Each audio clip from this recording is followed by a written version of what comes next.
may have some things to share or some questions. But when Mr. Sharp was here last Sunday, he made a comment that I thought was pretty insightful. It was, how could his son, or how could he, their family, and also how could the Amish that had the nickel mines murder, how could they just forgive and move on? And he said it was because it was baked into their learning from little on. And we're getting close to 500 years of Anabaptist history, and one of the Anabaptist beliefs has been non-resistance, or conscientious objection to war, and it's really been baked into our history and our teaching. So I think that's one of the things that we'll find out as we talk with these gentlemen today, a little bit about where those beliefs came from and what factors went into their decision. So maybe we'll pass the mic down to Lloyd at the far end. And I'm just going to ask, and the rest of you be thinking as well, what were the factors that went into your decision to take a stance for being a conscientious objector? Was it an easy decision or a difficult one? Go back to that time when you were making those decisions. So I'll just turn the mic over to you, Lloyd. Okay, as a infant, I was carried into the Conestoga Church of the Brethren, Lancaster County, Pennsylvania. So I grew up in the peace-loving church denomination. In fact, the Conestoga congregation, you talk about history, was established in 1724. So it will soon be celebrating its 500th anniversary. It's the third oldest congregation in the Church of the Brethren. But anyway, that's a little bit history. So I grew up in the Church of the Brethren. I knew of some of the older members who actually were in the CCC camps prior to the Second World War. And then, of course, I knew of others who were in the volunteer service growing up. And so it was a very easy decision. I was the first one in our family. There were three boys in our family. I'm the youngest of three. My oldest brother, after high school, went to work for my uncle on the farm, so he had a farm deferment. And my next brother, who was 2 years older than me, chose to go in the U.S. Army. But for me, it was a very easy decision to apply for, and was accepted by the local board to go into 1W service at the Philadelphia State Hospital. We'll come back to more of those experiences, but let's pass it down maybe to Joe. I'm going to give you the mic next. Because Joe, your era was the Korean conflict, is that correct? That's correct. Well, tell me a little bit about your decision to be a conscientious objector.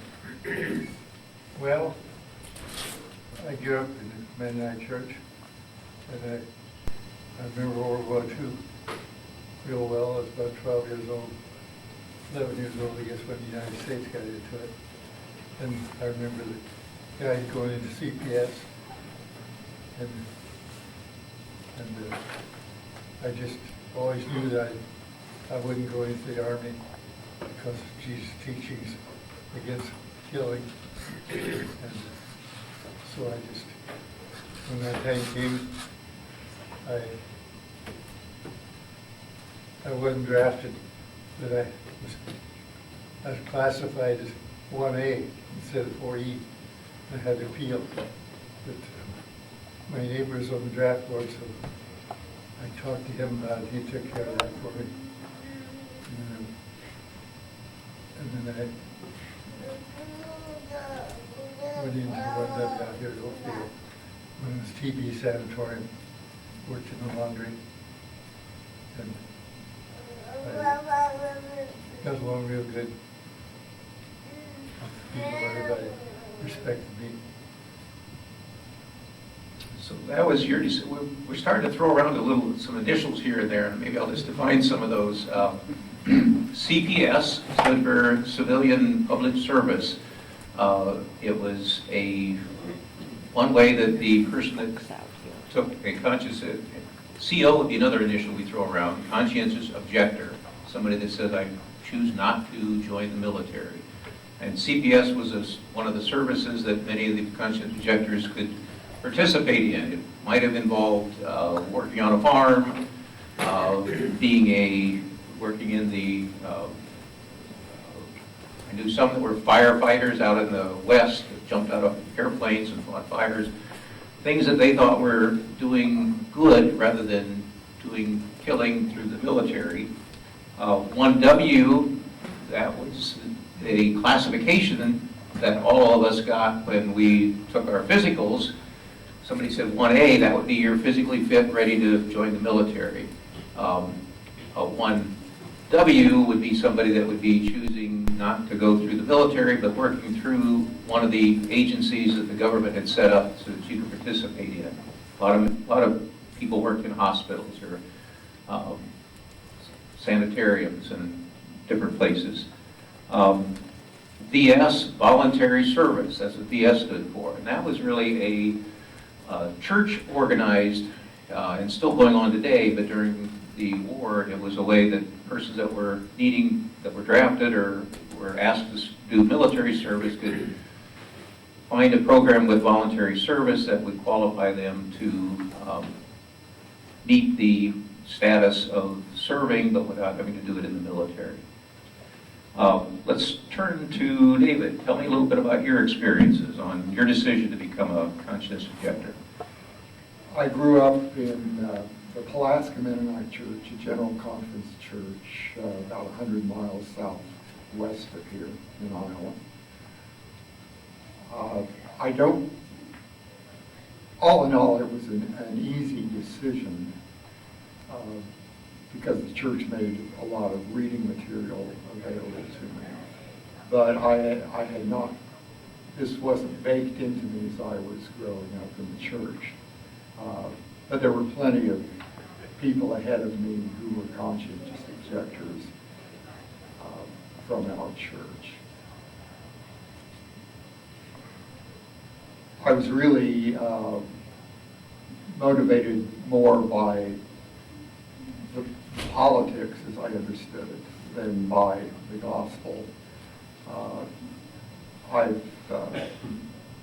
revised my thinking since then. And let's get to John Bixler. Tell us a little bit about your experience. Well, it was pretty easy for me. My father was a minister, so there were constantly young men coming into our house for counseling, what to put on their draft notice. So we got a lot of that. I had an older brother who served in 1W during the war, Second World War. He really wanted to go into the Air Force. He was a pilot, but he eventually made the decision to be a smoke jumper out in the great. The smoke jumpers were, what, as I said, putting out fires, jumping out of airplanes, and He was a pilot, so he got to fly the planes too, okay. and jump out of planes to fight fire. So it was really no conscious decision to take the 1W stand. For all of you, or whoever wants to take the mic, tell a little bit about the procedures you went through. Some of you mentioned I wasn't drafted, or I was drafted, or we had to go before the draft board. Just for the many of us out here that never experienced that, what were the procedures there? How did you get your call? And go ahead, Lloyd. Well, after I graduated high school, I continued in the summer job I had for many years. And then I started looking for employment, and this was in 1955. And so everyone I talked to, it seemed, well, what's your status with the draft board? So on the encouragement of a good friend, I volunteered my induction. And the local draft board, of course, familiar in Lancaster County, has a lot of Amish, Mennonite brethren, all taking the stand. So they work with this type of person frequently. And so they granted me that choice and gave and I selected them, again, on the encouragement of a friend to go to the Philadelphia State Hospital. So actually, as I said, I volunteered my induction so that I could get it out of the way and find employment afterwards. Any others want to comment on that procedure? You didn't get a call from the draft board, or?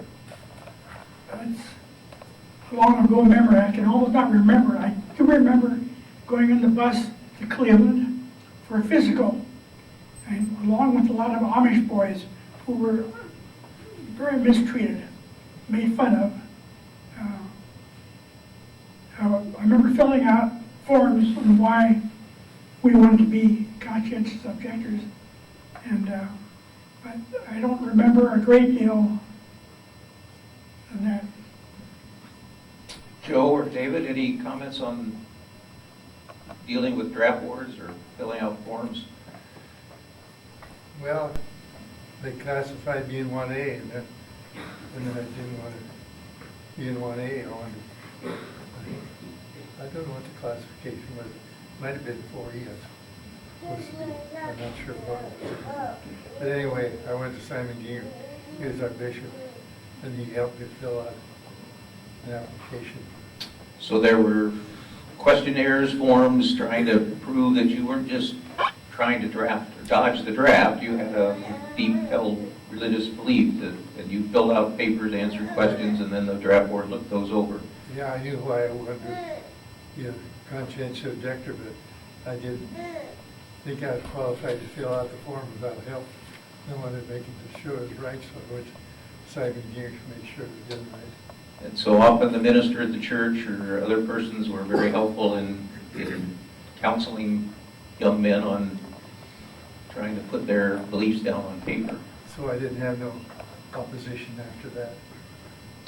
David, any comments on that? I remember my dad saying how hot it was made for conscientious objectors during World War I. And anyway, I didn't tell everybody I met that I was a conscientious objector. But nowhere along the line was I even ridiculed for my stand. So I really had it easy. And maybe just going back a little in history, you mentioned World War I. In World War I, there was no such a thing as a conscientious objector alternative service. You just got drafted, you went to the military. Some of us in this group, I'll give a real quick, my grandfather in Oregon, drafted in World War I. He was sent to the military camp. There wasn't any option. He was given the military uniform. He refused to wear it. They wanted him to march with a gun. He refused to carry it. At night, he was in the dorm of the barracks with the other service members, and they would not just ridicule, they would jerk him out of his bed at night, stick him under hot showers and then cold showers until he sometimes fainted. One night, they grabbed him and took him out, put him on a cart, put a noose around his neck, and threw the rope over a tree. Whether they were going to carry through it or not, we'll not know. And I guess I'm here, so we know it didn't happen. But some sergeant came along and broke up the group, and those young men actually were later court-martialed for what they were doing. But after that, they sent my grandfather out of that camp into a different camp, and gave him some other types of work to do. Donna Darby has a similar story with her great-grandfather, who was in what area of camp was he? Fort Riley, Fort- Kansas. Fort Riley, Kansas, where it's written up in a book and that she's showing me, but just briefly, similar abuse, that he was taken out one night and the other cadets or other drafted persons dug a grave and said, we're burying you tonight. And again, whether they were just trying to scare him or what, but it didn't go that far, but it was not easy to be a conscientious objector in World War I. The Mennonite Church worked very hard after World War I, before World War II, to try to work with the government to get some alternate programs set up. And that's where World War II, a little easier, and then, it was never easy, but there was a the choice that you could make to say, we'll be a conscientious objector and work through those types of programs that we're trying to serve and do good rather than doing killing through the military. What did your actual alternative service look like? What was it? We've alluded to some of that already, but just what did you do during the time that you served? Joe, you mentioned working at Oakdale, is that right? That's the Oakdale still here in Iowa City? Yeah. Okay, tell us a little bit about that. What did you do I there? thought the building's still there. I don't know if it is now yet, anymore now, for sure not. But anyway, I got paid the going wage when I was there. The CPS people, one for the voluntary service, didn't get paid the going wage. They just got a little bit of spending money and their keep, I guess. So I just lived an ordinary life pretty much. And everybody, the people around Oakdale, they all knew what I was there for, why I was there. And what did you do at Oakdale? What? I worked in the laundry. Okay. Yeah, washed laundry from the hospital, residence laundry. I mean, the workers who lived in the buildings around there. I washed all the clothes. Well, there was 3 of us men and about 6 women. The 3 men did the washing, and the women did the pressing. And oh, I should hold this closer. Anyway, when I was good at 1W, that's where I was going there. I was working there when I met my wife, Betty. Okay, so So that was a good thing. yeah. John, go ahead and tell us a little bit about your service or what you did during that time. Well, I just got married that summer of '53, and we applied to the mission board to do voluntary service, which was an option, and it was a great summer. They assigned us to Indianapolis, Indiana, to a unit there, and for some reason, both Becky and I could not even think about going to Indianapolis. We had no reason. We just couldn't do it. We didn't know what to do. One Sunday, we were living in Ohio, and we saw in the beams of light or the words of cheer, we saw something about a new unit being formed in Iowa City.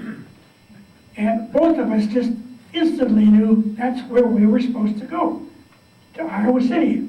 And we had no reason, just, the door opened up, the window opened up. So we gave Dorsa and Mishler a terrible time. And finally he relented and said, you can go to Iowa City. We're starting a new unit there, working with post-polio, handicapped people, hospital, and we got in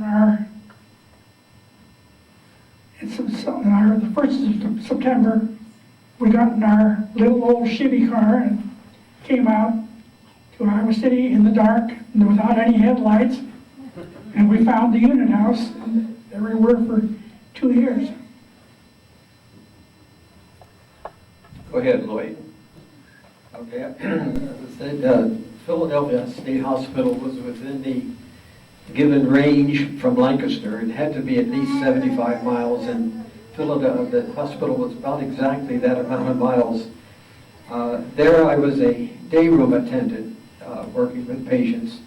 Our building, which was S2, was the South Building number 2, was only one of many, many buildings at the hospital. It was extremely large. I'm not sure. I think there were 75 or 100 acres, and so, and we were, putting it bluntly, a warehouse for patients. They were chronic illness.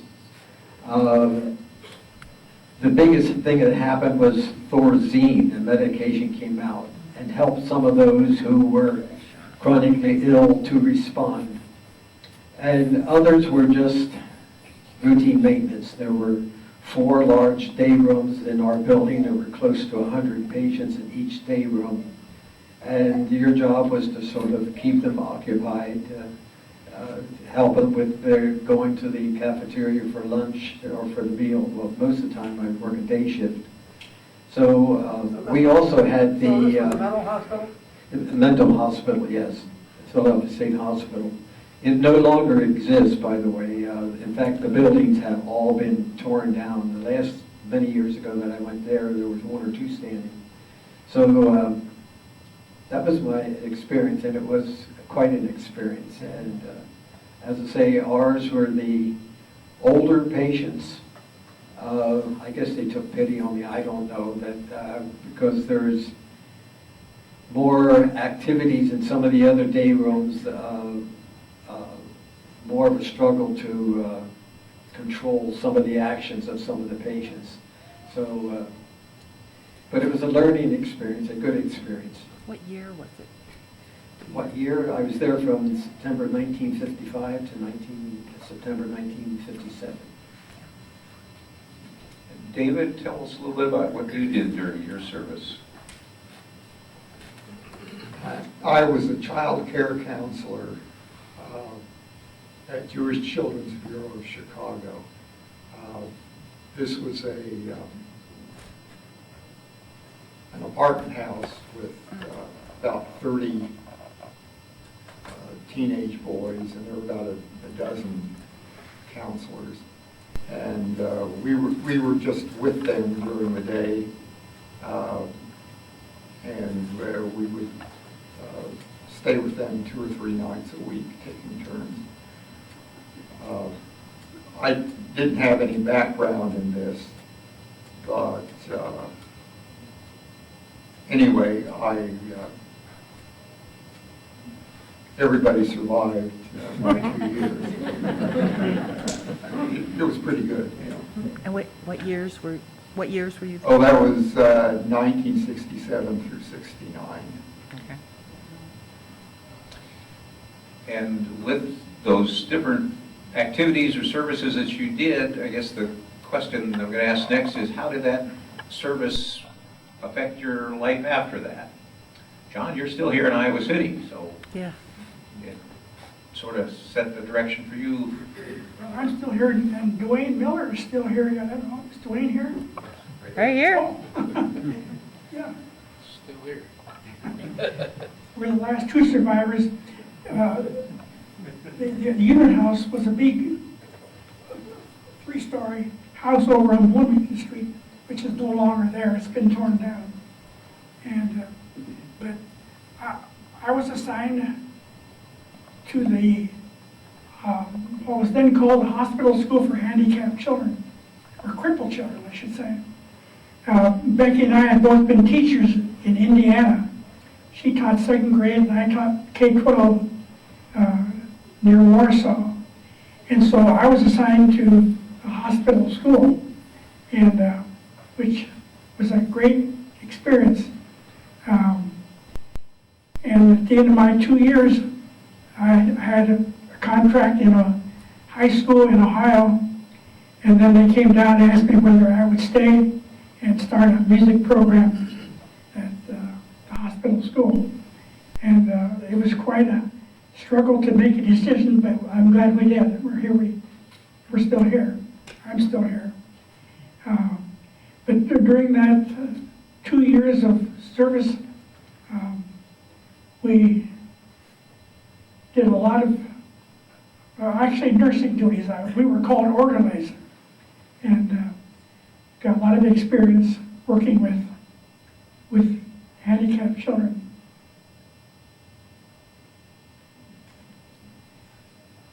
I guess the most outstanding experience that I had, or that has influenced my experience in life, Clarence Horst, who was a good friend of ours, or mine, I should say, who encouraged me to volunteer my induction and to come to Philadelphia, was dating a student nurse from Lancaster General Hospital. And the student nurses from Lancaster General Hospital came to Philadelphia State Hospital for a time for their psychiatric training. And his girlfriend had a good friend. And anyway, he said, hey, would you like to have a blind date with my girlfriend's good friend? And I said, sure, I'll go out with anyone once. Well, there she is, 67 years later. We're married 63 years. So it's a bad experience. I get you. So I can say that has been the most rewarding thing from my experience. In addition to a great appreciation and understanding when I see, even today, people handicapped for whatever reason. I have empathy for them. I can deal with them in a, hopefully, a encouraging way. Yeah, one of the things that I heard and read about is that many of the people that were drafted or went into service during that time maybe were coming off the farm, and that was generally the main occupation for many Mennonites at that time, but it opened a lot of windows and doors to work in the hospitals, work in mental health, work in other things.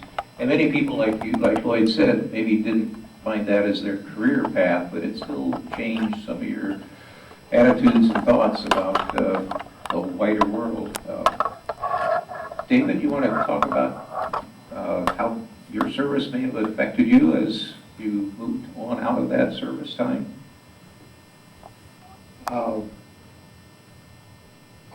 was just always aware of how big a deal it was for me to have said no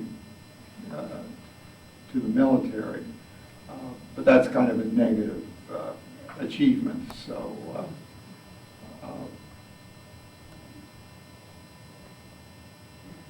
But no, you're saying that you saw that as a sort of a monumental or a big decision, and it was a very big decision for you to make, and it's one you took and did, and it still is a part of you for the rest of your life. That was the choice you made at that time when the choice was presented to you.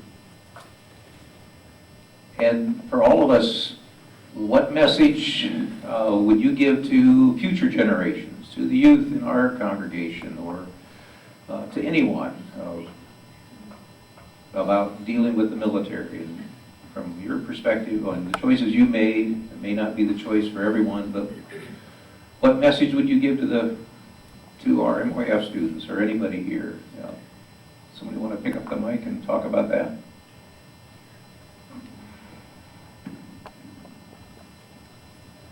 I think it'd be a good experience if everybody had to, all the young people had to go for a year or two away from home. I didn't go very far from home. I was only about 50 miles from home, but I didn't go home very often during those 2 years. But I think it's a good experience to get away, for all the young people to get away and get into some kind of service, to serve the Lord, to serve people. And it's a good experience to get to know a lot of new people. So it opened a lot of new doors for you as So my life pretty much stayed the same afterwards. I was a carpenter and I went back into carpenter work. But I had a girlfriend and I got married and I don't know what would happen if I wouldn't have got into service, whether I get married or not. One of the results of my decision to stay here, I got involved in the music therapy movement just beginning. So I was one of the very first registered music therapists in the country, and so I was teaching half-time at the School of Music and half-time at hospital school. I had 40-some interns over the years, and thousands of students from various colleges came to see what music therapy was all about. And we were able to get help, or to help get this church started, first of all over on Clark Street and then here. So, and got got involved in various other things. I guess the thing that I could look at is our oldest daughter, knowing my history, after she graduated from Juniata College, spent a year in Brethren Volunteer Service at a church camp in the state of Oregon. And so I think some of that was as a result of my history of having been a conscientious objector. That was sort of a decision that helped her make. Are there any questions from the audience that you would like to ask this panel? As we, John, can you tell the story about how we got this piece of land? How we got, The church, oh, this, where we're at. well, after we made the decision to stay here, we bought a little house down on Benton Street. A little yellow house which you probably have passed by many times. And I rode my bicycle up Roosevelt Hill, down this mud road, past a piece of land with horses on it. And Here. which is right where we're sitting right now. So what year was that? 1955. 1955. At that time, our church over in Clark Street were trying to find a piece of land to build a real big church. And we just couldn't find anything. And I remember at that one meeting, Sam Hirschberger, I don't know if you remember him or not, said, just about gave up. And afterwards, I went up to Sam and said, you know, there's a piece of land over at the corner, over here by the railroad tracks. And Sam, the next morning, found the owner, twisted his arm, and got this piece of land, 5 acres, for $25,000, which was already platted for 50-some houses. So we were very fortunate to get this piece of land, and we went from there. Here we are. I think we should give you a round of applause. Thank you.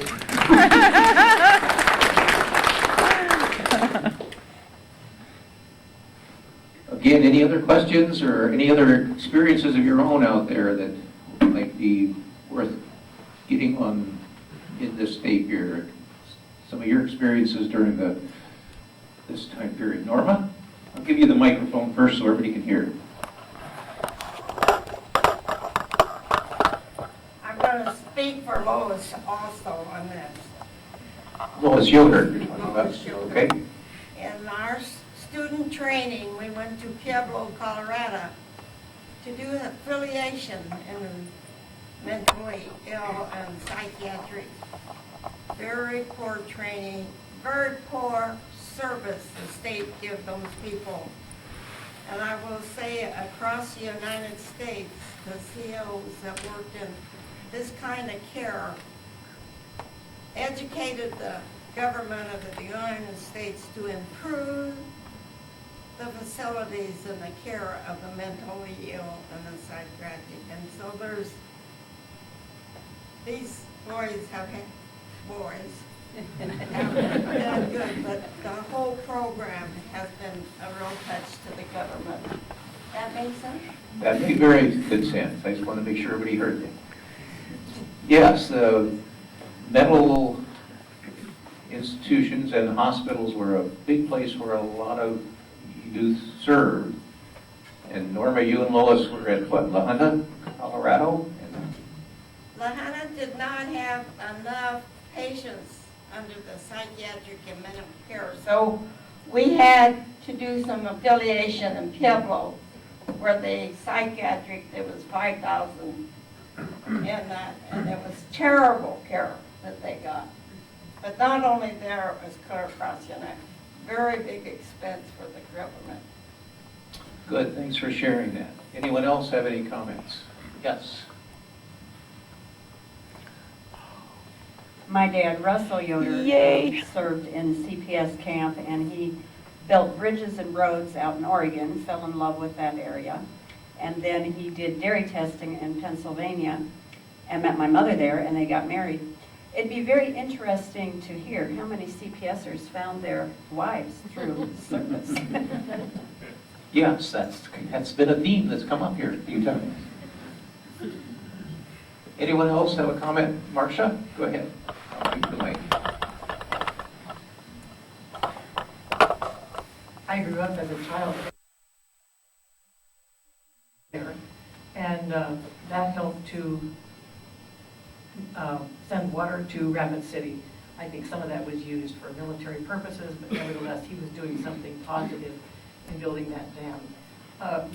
And then the second part of his experience was with MCC in a used clothing center in Newton, Kansas. That's where he finished his work there. But I always knew that that was a very life-changing event for him. I think in Hill City is probably where he received his call to ministry. He just loved the Black Hills. Oh, my dad's name, Robert K. Yoder. And he was a minister in the area for many years here. Right.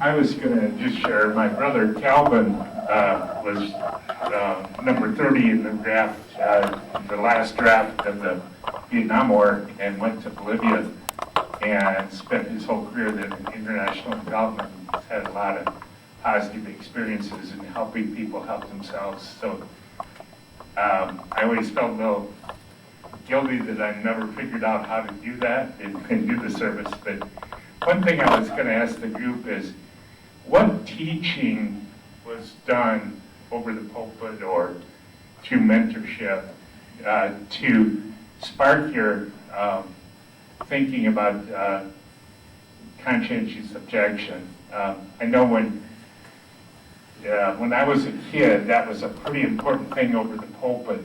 And I'll share one other story that Mike was mentioning, how in World War I it was so rough. We had a fellow in our church that was totally bald from being put in scalding water over and over, and all his hair dropped out as torture because he wouldn't join the army or do things. And those stories were pretty brought up quite a bit. We've been now, what, 1972? It's the last time we've worried about being drafted. Are we, as a church, moving away from that messaging to our children? So the question he asked, and if any of you can respond to that, what teaching do you remember coming from the pulpit? A lot of you mentioned when the time came, you met with your pastor or your minister or somebody to help fill out the forms. But what other, how prevalent was the teaching about being a conscientious objector coming from your church or your youth? Anybody have any comments on that you want to mention? I really don't recall any conversation, or I should say preaching from the pulpit about this, but it was just sort of a natural reaction, I guess. Conversation within the family, I think, was probably as big as any. It was my biggest influence, was particularly my grandparents on my mother's side, who I was very close with. I think that's where the biggest influence came from. Yeah, I'm the same way, I just don't remember. Dwayne, do you have anything where did you work when you were here? I was hoping to get out of this. Yeah, I grew up in Idaho, and I was glad that in that remote corner, the board that decided on such matters allowed me to be classified as a conscientious objector. And so I then worked with the church, and they gave me a choice of where I would want to serve, because I wanted to do voluntary service. And I had mentioned something in science or medicine. And the only place in the whole United States that had an opening at that time was here in Iowa City with the University of Iowa. And I was assigned to a lab in gastroenterology. And I worked there from 59 to 61. And then I went back to Goshen to finish college. And the doctors that I worked with wanted me to come back, so they offered me a job at $5,000 a year. And I came back and worked ever since, and I did a lot of research with animals. And one of our prime animals that we worked with in gastroenterology to study intestinal absorption was rats. And there was another gal that was working with another doctor and was training in our lab. And I worked with her, who's sitting here beside me. And that's how I met Jill, and stayed here ever since. So another connection story. But I think the one thing that you heard in answer to Bob's question, the teaching often came from hearing these stories. And I think that's why it was important for us to do this today, and as we did 20-some years ago, and then pass these stories on to your children. That's one of the ways that they see the experiences that you went through, and hopefully help shape them for the choices that they need to make. Well, I think that's the end. Glad that you could be here. Thanks to everybody that shared. And this Mary will put on YouTube for historical sake for everybody for the future. So thanks again.